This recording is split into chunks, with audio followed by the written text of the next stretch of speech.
है। और सबसे बड़ी बात, जब युवा जाग जाता है तो कहते हैं ना कि जिधर जवानी चलती है उधर जमाना चलता है। तो आप देख सकते हैं कि ये जवानी किधर जा रही है और जमाना किधर जाएगा, ये आपको देखने को जल्दी मिलेगा। 2024 की सरगर्मियां तेज हो चुकी हैं। आज आपका हेलीकॉप्टर यहाँ पर लैंड हुआ है। जो यहाँ से जीतता है वही हरिद्वार सीट जीतता है, ये भी कहा जाता है। क्या कहेंगे आप? तो ऋषिकेश तो ये लोग जीत चुके हैं।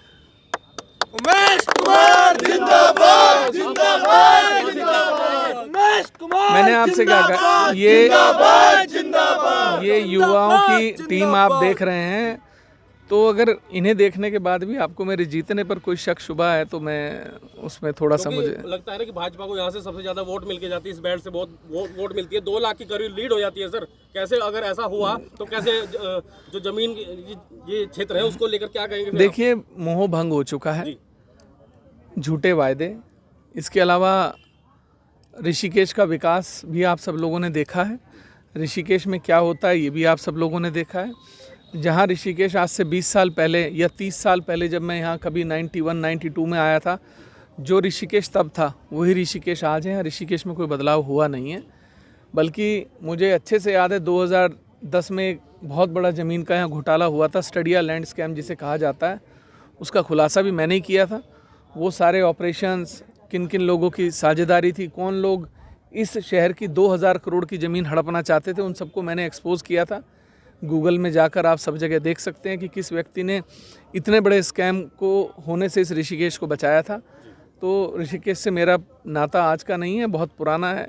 तब तो मैं अकेला इस शहर में आया था और पूरा का पूरा एक ऑपरेशन को अंजाम देकर मैं यहाँ से वापस गया था, और आज तक वो लैंड ऐसे ही पड़ी है, वरना कभी का उसको भूमाफिया निपटा चुके थे। लेकिन देखा जाए अगर भाजपा या कांग्रेस से किसी भी से बात करते हैं और आपके बारे में पूछते हैं कि वो भी चुनाव यहाँ से लड़ रहे हैं हरिद्वार सीट से, वो कहते हैं कि वो हमारे कॉम्पिटिटर नहीं। मैंने कब कहा वो मेरे कॉम्पिटिटर हैं? मैंने कब कहा? उनसे हमारा कंपटीशन है ही नहीं ना, क्योंकि धूर्तों के साथ और जो भ्रष्टाचारी हैं उनके साथ हमारा कंपटीशन हो ही नहीं सकता। हमारा कंपटीशन उन लोगों से है जो ईमानदारी के साथ इस राजनीति में आना चाहते हैं, ईमानदारी के साथ उत्तराखंड को कुछ देना चाहते हैं, उत्तराखंड के लिए कुछ करना चाहते हैं, अपने उन आंदोलनकारियों के लिए जिन लोगों ने इस राज्य की स्थापना के लिए अपनी शहादत दी। उन 43 लोगों के लिए आप कभी रामपुर तिराहे पर जाएं, आप देखिए जिन लोगों की याद में वो स्मारक बना है, वहाँ साल में सिर्फ एक दिन फूल चढ़ाने जाया जाता है। उसके बाद कोई जाके ये भी नहीं देखता कि वहाँ पर कुत्ते घूम रहे हैं अंदर या जानवर घूम रहे हैं। तो इसलिए ये लोग ये बात तो करे ही नहीं कि उत्तराखंड के हितैषी या नहीं है। 20 साल में निर्वाचित सरकारें और मुख्यमंत्री, 3 मुख्यमंत्री एक राज्य में एक सरकार ने देखे हैं 5 साल के टेन्योर में। इससे बड़ा दुर्भाग्य किसी राज्य के लिए और क्या हो सकता है? भ्रष्टाचार को लेकर क्या कहेंगे? क्या उत्तराखंड में भ्रष्टाचार चल रहा है? आप देख रहे हैं कि भाई चल रहा है, खनन को चाहे लेकर कहें या किसी बात को लेकर कहें, किसी के काम नहीं होते। अगर कोई किसी भी परिसर में जाता है, किसी अफसर के पास जाता है, बिना पैसे दिए काम नहीं होते। सर 50% की घूसखोरी इस राज्य में सरेआम है, चाहे विधायक हो, चाहे जिला पंचायत हो, चाहे कोई हो, हर विभाग में भ्रष्टाचार चरम पर है।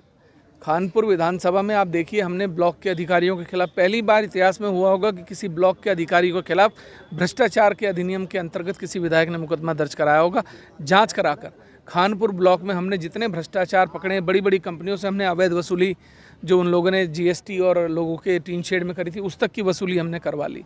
तो ऐसा नहीं है, एक कहते हैं ना एक अकेला क्या चना भाड़ फोड़ेगा, ऐसा नहीं है। आप एक मुहिम शुरू करिए, फिर युवा जो है वो आपके साथ चल देता है। क्योंकि आज युवा एक नए समाज को देखना चाहता है, एक नए विकासशील क्षेत्र को देखना चाहता है, राज्य को देखना चाहता है। रोजगार, आज उत्तराखंड की सबसे बड़ी बदहाली क्या है? उत्तराखंड राज्य की स्थापना जब हुई थी तो लोगों का ये सपना था, आंदोलनकारियों का, कि हमारा अपना राज्य होगा, हमारे अपने अधिकारी होंगे, मंत्री होंगे, हमारे बच्चों को रोज़गार मिलेगा।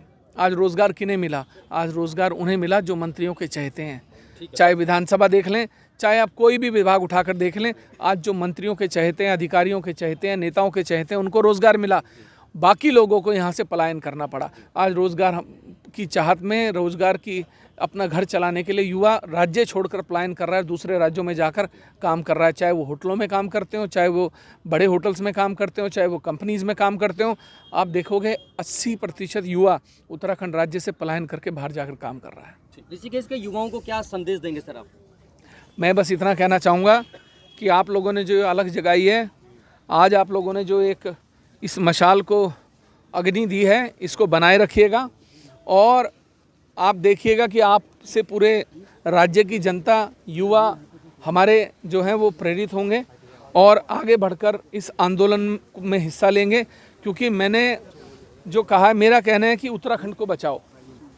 उत्तराखंड जिसे लोग लूट रहे हैं, जिसे माफिया भ्रष्टाचारी मिलकर जिसकी जड़ों को खोखला कर रहे हैं, उस उत्तराखंड को बचाना है, ताकि आने वाले कल में हम अपने बच्चों को अच्छे अस्पताल दे सकें, अच्छे स्कूल दे सकें, अच्छा इंफ्रास्ट्रक्चर दे सकें, अच्छे रोज़गार दे सकें।